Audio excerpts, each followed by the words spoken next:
Hey, what's going on, everybody? Thank you once again and tuning into another video from All Things Sports. Folks, it's fight day. This is the day we've all been waiting for. We are a few hours away from the most anticipated fight in UFC history. UFC Lightweight champion Khabib Nurmagomedov defending his title against the, I guess you could say, technically reigning former lightweight champion, Conor McGregor, who's making his long-awaited return to the octagon after a 2-year layoff. Folks, this is insane. I've been down here in Las Vegas, been to the open workouts, went to the press conference, went to the weigh-ins.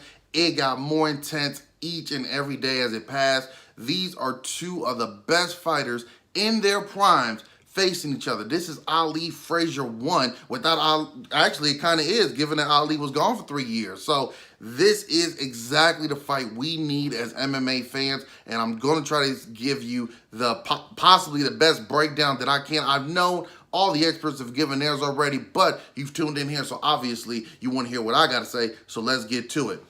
You got Russia versus Ireland. Khabib, one of the most impressive fighters we've ever seen. 26-0. Just think about that for a moment. Can you think of any MMA fighter that's gone to 26-0 with well over, 10 of his fights in the UFC? So it's not like he amassed 20, 22, 23 of his wins outside of the organization. He's been doing damage in the best organization for mixed martial arts in the world at a very high level. He's not even lost a round, folks. A round. That's unprecedented. When Georges St. Pierre was the welterweight champion, defending his title 9 times, he won 25 straight rounds in a row. Very impressive considering those were all championship bouts. Khabib has never lost a round in his entire career. Not just 9 fights, in his entire career. So just think about the level of commitment, dominance, and the way he's able to inflict his will on his opponents time after time after time again. He's one of the most, he's one of the toughest, I should say, wrestlers we've ever seen. And here's what's interesting about Khabib's wrestling. He doesn't really do anything special. If you talk to former wrestlers or wrestling coaches, they all pretty much say the same. Khabib's wrestling isn't something we've never seen before. It's not like he's doing moves none of us know or have seen. It's the fact that he does them with fierceness. He's constantly applying pressure, and he's always coming forward, always being aggressive.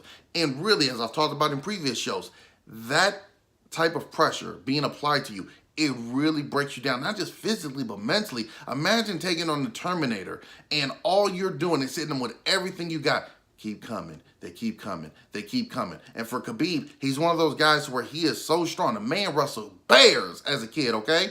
When he gets a hold of you, you're really not going to go anywhere. He takes you down, puts you up against the fence. He likes to, this is one of Khabib's moves that he really likes to do. When he takes you down to the ground and you're against the fence, when your back is against it but your legs are straight out, he likes to wrap your legs up with his feet, use one arm to grab whatever side it's on. So if he's using his right hand, he wants to reach around and grab your left hand, and he wants to use his left hand to throw punches at you while you're leaning to your right.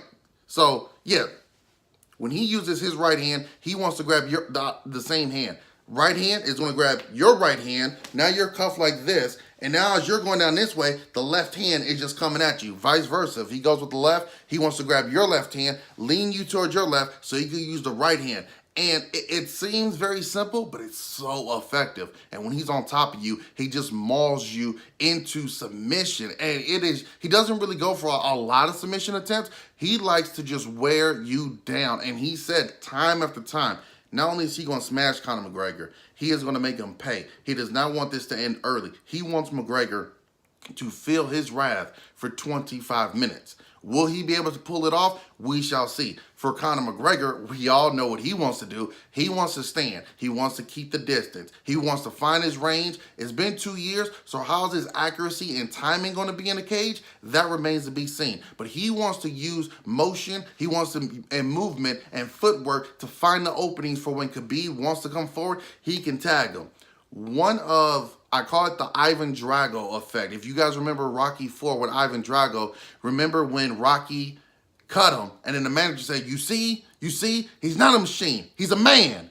Well, We kind of saw that Khabib was a man when he fought Michael Johnson back at UFC 205 in New York. Michael Johnson throws a very good left hook down the middle, and it really stung Khabib. That was like one of the only times we've ever seen Khabib truly hurt.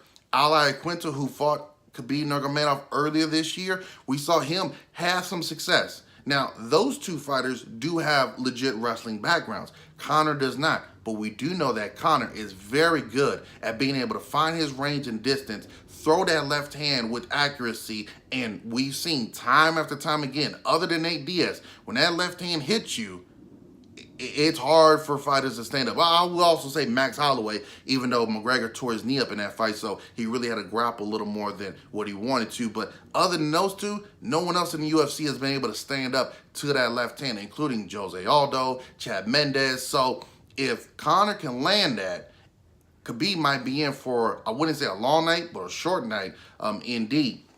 Now, here's what I'm also finding interesting. Oftentimes in the world of boxing, we say, if you're a fighter who fights with an orthodox stand taking on a southpaw, if you're the orthodox fighter, the best thing for a southpaw is a straight right down the middle. Because of how you guys are opposite of each other, it's hard for them to block it. So for Khabib, we've seen in some fights against Edson Barbosa, Ali Quinta, where he wants to stand up a little bit to show off his boxing, to show off his own stand-up game, that he's not just a wrestler. I really don't know if he's going to want to do that with Conor. If he does, he probably will want to do so in the third and fourth, maybe even fifth round if it gets that far. Hopefully by that time, he's guessing that Conor's gas tank will be worn down a little bit, which unfortunately has been one of the Achilles heels of Conor. But that is a curse of having such a dynamite punch. A lot of power strikers do not have good cardio because they're knocking so many of their opponents out. They're not used to going the distance. But we did see Conor do so against Nate Diaz at UFC 202, went the 5 rounds, came out successful. Conor has said that he is preparing for a war and to go 25 minutes if necessary. One of the encouraging elements that I saw of that was in the UFC Embedded series. We saw Conor running on a treadmill. If you guys notice, Conor doesn't do a lot of running. He does a lot of bike riding. He gets on the he gets the machine, the cables where he's pulling down. He doesn't do, or he does rows. He doesn't do a lot of running. Granted, it could also been because of his knee that always gave him problems. If you remember, he's always had problems with his knee. Maybe that was it. But if he's out there running, hey, he's been off for 2 years. I'm pretty sure that aside from being on yachts and going to big spending shopping budgets, that he's been out there also training. So be sure to look out for Conor McGregor, and he might go out there and prove people wrong that his cardio is a lot better than what we're maybe all thinking. And for Conor, I'm really hoping that he doesn't let we know the moment's not going to be too big for him, but remember when we saw him fight Nate Diaz the first time, he very much wanted to get Nate out of there quick and early. And he threw a lot of big shots, threw some wheel kicks, and he really gassed himself out a lot quicker than he should have because he didn't pace himself. Now, if you look at the second Nate Diaz fight and the Eddie Alvarez fight, where he paced himself, he took his time, waited, and picked his spots, and then attacked. If he comes in with that approach, this could be a pretty good night for Conor McGregor in trying to reclaim his once lightweight crown. At the weigh-ins yesterday, when they both were facing off, Khabib chose to keep his distance, put the hands up, almost like Nate Diaz. Conor wanted to get a little bit closer, and then he pushes his hands down. Now, again, there are no prime examples of if you do one thing at the weigh-ins, it says what's going to happen, or if you do something else, this is what's going to happen. We've seen some fighters be very animated, very anxious. They go out there, they win or they lose. We've seen others who have been cool, calm, and collected. They win and they lose. There's no formula to it. But it just reminded me of the first time when Diaz and Conor fought, when Diaz wanted to keep his distance and Conor was very excited, trying to engage a little bit more. This is very personal, as we've seen in the press conference and all the interviews and all the sound bites. This is very personal between these two. You have two men from two very prideful nations who do not take well to others bashing their heritage. I don't want to say religion because I haven't heard any religious bashing, but their countrymen, where they're from, and who they are just as people. This has gotten very personal for both. We've had family members brought up in this. This really is going to be a tremendous war to enjoy tonight between these two men.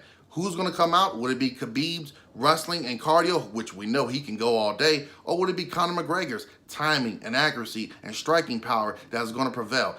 And also, if Conor goes down, remember, he's got Dylan Dennis, who's a high-level jiu-jitsu practitioner, and he's also got his head coach, John Kavanagh, who's a black belt in jiu-jitsu.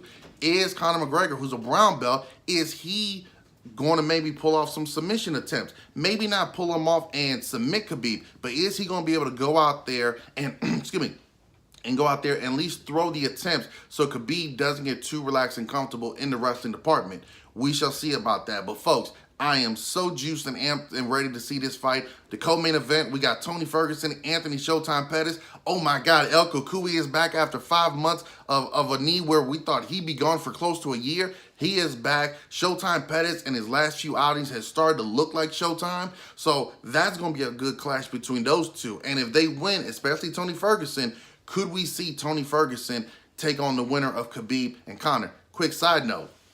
They've tried Tony Ferguson, Khabib Nurmagomedov about 4 different times. This is the first time Khabib and Tony have made weight and are healthy for a fight card. Unfortunately, they're not fighting each other. Curse you, MMA gods!